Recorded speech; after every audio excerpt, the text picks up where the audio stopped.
There's true crime stories, and then there's whatever this stuff is. These movies and TV shows may technically be based on a true story, but the results range from inaccurate to insulting to unintentionally hilarious.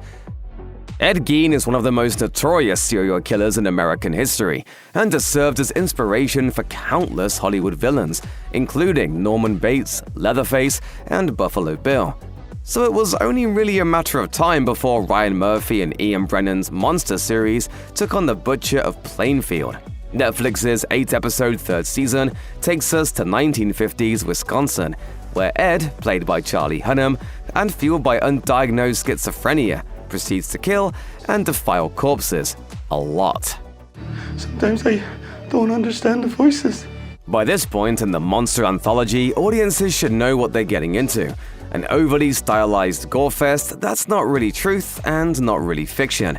Murphy's fans are quick to point out that the exploitative nature of the series is on purpose, to hold a sort of mirror up to our own gross fascination with this stuff. That's fine, but in the case of the Ed Gein story, there's just so much of it that falls into the not really truth category, it should have just been made as another Texas Chainsaw Massacre type movie, with the based on true events disclaimer horror films love to use so much.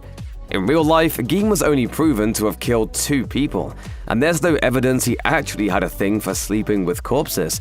His relationship with Adeline Watkins is also wildly exaggerated for the show. The real Watkins downplayed her involvement with Gein and almost certainly never encouraged his killer impulses. Critics dragged the Ed Gein story for its inaccuracies, too many subplots, and careless handling of sexuality and sexual identity. If you want to watch a good movie about a boy with an unhealthy attachment to his mother, you're really better off just turning on Psycho. Believe it or not, Margot Robbie wasn't the only person to play a take on Sharon Tate in 2019. Only a few months before the release of Once Upon a Time in Hollywood, Hilary Duff of Lizzie McGuire fame took on the role of the doomed 60s star in The Haunting of Sharon Tate, which, if you hadn't guessed, is a story of Tate's tragic death at the hands of the Manson family, but with ghosts. It was just like that terrible dream I had. They were killing all of us. The film is based on an alleged quote Tate had given to Fate magazine before she died, in which she describes having a dream about being killed by an intruder. That premonition drives the plot, with Duff's Tate becoming increasingly hysterical in the lead up to her death, and in the end, leaving the scene of the crime as a ghost. Or a ghost in a parallel dimension? It's hard to say. According to Sharon's sister, Deborah, though, the Fate magazine dream never happened. She told People magazine it was a total fabrication and slammed the premise of the movie as being, quote, tacky. It doesn't help that everything else about the movie is bad too, from the production design to Duff's acting, which actually landed her the Worst Actress award at the Razzies. It's 2006, neo-noir is in. Brian De Palma has brought together some of Hollywood's most in-demand actors for his take on one of the biggest unsolved murder mysteries of the 20th century. What could go wrong? Apparently a lot.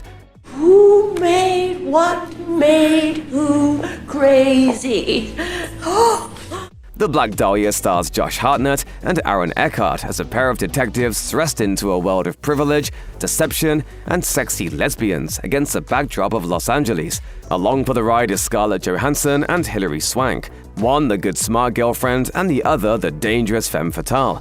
It's based on James Ellroy's acclaimed novel of the same name, a dramatization of the events surrounding aspiring actor Elizabeth Short's gruesome 1947 murder. There are glimmers of greatness in The Black Dahlia. It's got atmosphere, and the cinematography was even nominated for an Oscar. But that's where the good stuff stops. The story itself is all over the place, going back and forth between too much happening and not enough. Critics took issue with the casting and uneven performances, although Fiona Shaw's completely bonkers take on her character kind of makes up for it.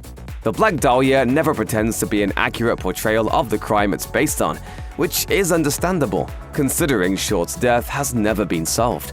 But the only real person in the movie is Short herself, and even there it's a loose interpretation. Hello again, monster, or in this case, monsters. The 2024 second season of Ryan Murphy and Ian Brennan's deep dive into real-life crime stories sets its sights on Lyle and Erik Menendez, who in 1989 shot and killed their parents, Jose and Kitty. They were convicted in 1996 and remain behind bars to this day. But the brothers contest that the crime was a result of years of physical and sexual abuse. There's plenty to dissect with the case, and Lyle and Erik have their fair share of both supporters and those who believe them to be nothing more than a couple of sociopaths fueled by greed. My parents, who are dead now, they raised us to expect a certain lifestyle. Unfortunately, the Lyle and Erik Menendez story seems more concerned with sensationalizing the worst details of the crime than delving into the nuances of the story behind it. That and parading a couple of hot guys around in Speedos. Critics were split on the series. While performances from cast members Javier Bardem and Cooper Koch in particular were applauded, tonal inconsistencies make for an uneven watch. Murphy and Brennan seem to want to show both sides of the story, but they aren't able to do it as effectively as they could. Then there's the whole incest thing. While the series suggests the brothers may have been in a sexual relationship with each other, there's absolutely no evidence that's true. After the season's release, Erik released a statement via Facebook, calling it disheartening slander, and saying the show's portrayal of Lyle was a, quote, caricature rooted in horrible and blatant lies. In 2025, though, Lyle told TMZ that they were grateful the show had opened a lot of people's eyes to childhood trauma.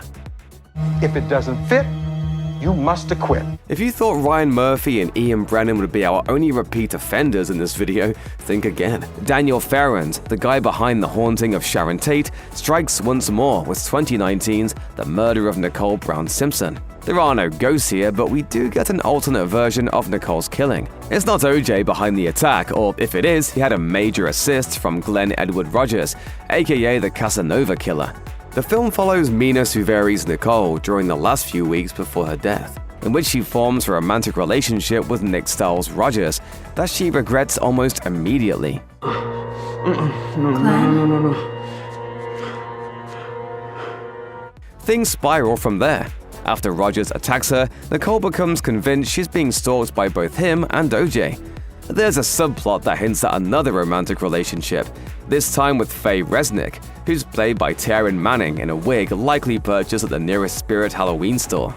There's also a dream sequence that was clearly ripped off from the first Nightmare on Elm Street. The film isn't just bad, it's shamelessly bad. Nicole's death is portrayed graphically and gratuitously, and while the real-life Rogers allegedly claimed to have been involved with the crime, according to his brother, there's no evidence to actually support that theory. At least it's a quick watch. The Murder of Nicole Brown Simpson clocks in at under 90 minutes, but 10 or so of those are just old news reports thrown in for no good reason. John Gotti was one of the most powerful crime bosses of the 20th century. As head of the Gambino family, Gotti oversaw a period of immense violence and immense wealth. The family was estimated to have made around $500 million per year. He was also a huge media figure. The Teflon Don loved the camera, and for a time it seemed as though he'd never be convicted of a crime. A film about Gotti should have been a slam dunk, but instead… Let me tell you something. New York is the greatest city in the world. My city. 2018's Gotti stars John Travolta as a former mob boss and tells the story of his rise to power, subsequent reign, and eventual incarceration and death, all while making it clear Gotti was, at his core, a family man.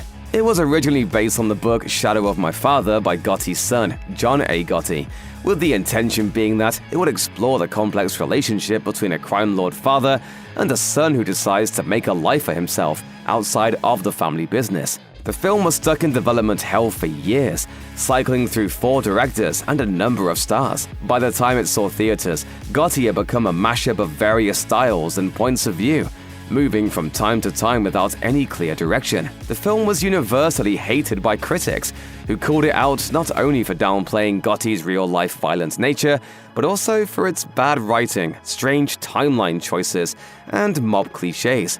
Film Monthly called it the Geely of gangster movies, which should probably tell you everything you need to know. Ted Bundy has fascinated the public for years. Throughout the 1970s, the serial killer preyed upon women and girls across the US, and while his exact number of victims is unknown, Bundy confessed to having taken the lives of over 30 people. His time after being caught garnered just as much attention. He represented himself in court, escaped prison twice, and managed to cultivate an obsessive female following. He even got married while behind bars. Netflix's Extremely Wicked, Shockingly Evil, and Vile sets out to tell Bundy's story from the perspective of one of the killer's former romantic partners. Did you do it? No. Based on Elizabeth Kendall's novel The Phantom Prince, My Life with Ted Bundy, the film stars Zac Efron as Bundy, with Lily Collins as Kendall, and takes place mostly during the period of time following his 1975 arrest for kidnapping and attempted assault. While both performances from Efron and Collins deliver, critics took issue with the fact that Kendall sort of disappears into the background of the main narrative once Bundy's trial gets underway, with the story moving into the media spectacle that followed.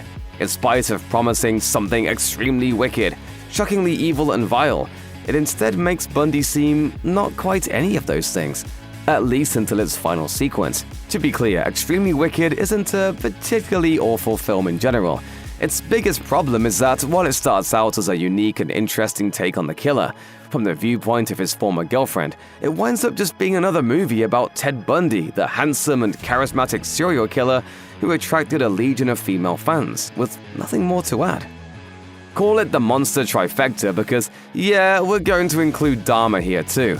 In 2022, Ryan Murphy and Ian Brennan released the first season of their Netflix true crime anthology series, with Evan Peters taking on the role of the Milwaukee cannibal. The show tracks Dahmer both before and during his over-decade-long killing spree, in which he took the lives of 17 people and did some pretty unspeakable things with their corpses. It was just about if I thought that they were beautiful. In true Murphy fashion, those crimes are presented in a highly stylized, slick, and gory way, with little left to the imagination. Dahmer gets into the how and why of it all, flashing back to the serial killer's early trauma and those moments when he almost didn't get away.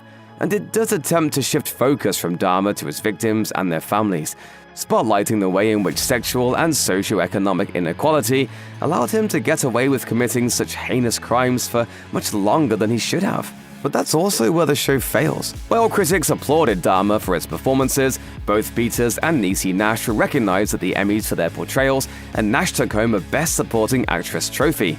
The show was criticized for its exploitative nature. Family members of victims who'd had their experience dramatized spoke out about the show's release to say they hadn't been contacted beforehand. Rita Isbell, the sister of Errol Lindsay, told Business Insider that she'd wish Netflix had done more for the families, calling it just greed to be making money off of this tragedy.